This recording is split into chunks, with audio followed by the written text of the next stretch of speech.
السلام عليكم، تحية طيبة للأخ الصمدي اللي نعملوا مع جرينا مع واحد الدردشة حول المغرب التطواني والمشاركة ديالو في موندياليتو، وحول أيضا ما يجري من أحداث شغب بين ليزولتا اللي كاين بالمدينة، ونحاولوا نعرجوا الحديث ديالنا عن مسائل التقنيه المفارق المغرب التطواني. اهلا وسهلا بك الاخ صمد. اهلا وسهلا اخي اسامه. اولا وقبل كل شيء اود ان اشكرك كثير الشكر على هذا اللقاء وعلى هذا الفيديو هذا. ثم الكلام ديالنا الكل كيتكلم على المغرب الرياضي التطواني هذه الايام هذه، لان الموندياليتو على الابواب، ونتمنى الفريق ديالنا المغرب الرياضي التطواني يمثلنا احسن تمثيل، ولكن التمثيل خصو يكون من الجماهير، من الأطرتين الكبيرتين اللي في تطوان اللي هي سيبري بالوما ولوس ماتادوريس، اللي شفناهم بالرباط يعني ما كانوش يعني في المستوى المعهود، وشفناه يعني في المقابله ديال الفتح. هذه الأطرتين كان بيناتهم خصام، حنا ما خصناش هذا الخصام هذا. كنوجهوا الرساله لهاد الناس هادو مشجعين ديال المغرب التطواني، منهم كما قلنا يعني الاطرتين ديال سيمبري بالوما ولوس ماتادوريس، يقوموا بالواجب ديالهم تجاه الفريق ديالنا المغرب الرياضي التطواني كما قلنا، يعني اللي غادي يمثل الكره المغربيه والعربيه والافريقيه. فحذاري من هاد المشاكل هادو، حذاري من هاد الفتنه هادي. حنا كلنا اخوان وخصنا نمشيو يد في يد باش نمشيو بالفريق ديالنا للامام. الاخ صمديك، المغرب التطواني كيحصد مجموعه من النتائج السلبيه الان. واش كتشوف المغرب التطواني قادر على مواجهه الانديه الكبرى خاصه في موندياليتو، في حين ان المغرب التطواني حاليا في النتائج ديالو في التذبذب، وهذا الشيء هذا ما كيبشرش بالخير؟ واش كتشوف ان المغرب التطواني قادر يخرج مع الدائره ومع النتائج الغير مرضيه للجماهير التطوانيه خاصه؟ هذا ماشي غير مرضيه. الفريق المغرب الرياضي التطواني هو احسن فريق حاليا في المغرب.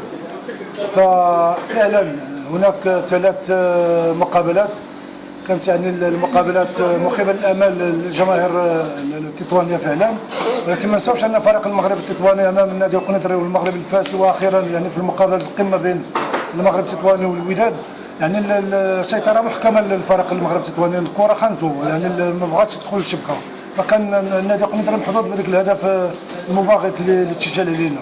فالفريق المغرب التطواني ان شاء الله غادي يقول الكلمه ديالو في المونديال، لانه جاهز منذ السنه الماضيه عندما فزنا بالبطوله. حنا كنوجدون هذا الموندياليتو، فالموندياليتو مغاير تماما عن البطوله. فاللاعبين تبارك الله عليهم كلهم واجدين، وعندنا لاعبين في المستوى العالي دوليين، منهم الحارس محمد يوسفي حارس دولي، هناك لاعبين في الدفاع من طراز عالي كمرتضى فال، وكذلك محمد برهون، ثم كذلك انس المرابط. احسن وسط ميدان في المغرب هو ديال المغرب التطواني بقياده احمد جحوح. وفي الهجوم هناك زهير النعيم هداف بطوله الوطنيه السنه الماضيه، ومع محسن ياجور. فاكيد ان المغرب التطواني غادي يقول الا بشرط اذا تجاوزنا المقابله الاولى امام اوكلاند سيتي. فولا تجاوزنا هذه المقابله هذه الاولى سي اسامه غادي نمشيو بهذا، وربما نلعبوا النهائي مع الريال مدريد ونربحوا ريال مدريد. علاش لا؟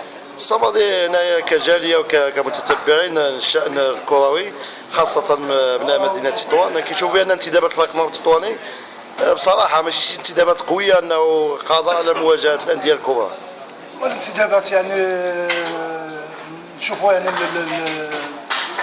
المكتب المسير ديال المغرب التطواني راه كيعمل جهده. السيد الحاج عبد الملك ابراهيم اللي كنحيوه من هذا المنبر هذا وكنقدروا هذا الانسان هذا، لانه حكيم في التسيير، والحكمه بانت هنا في هذه اللحظه هذه. يعني شفنا النتائج المتذبذبه للفريق المغرب التطواني على بعد اسبوعين فقط عن الموندياليتو، وهذا كيذكرني السنه الماضيه بالرجاء البيضاوي. الرجاء البيضاوي السنه الماضيه يعني حيدوا المدرب ديالهم، قالوا المدرب محمد فاخر وجابوا لنا واحد المدرب اللي هو اقل مستوى لمحمد فاخر. فاليوم المغرب التطواني بقياده السيد الحاج عبد الملك ابراهيم قام بالواجب ديالو، وحافظ على المدرب قيدوم المدربين المغاربه السيد عزيز العمري، اللي غادي يقول الكلمه ديالو في الموندياليتو. حنا وراءه ان شاء الله، وراء المغرب التطواني الى النهايه.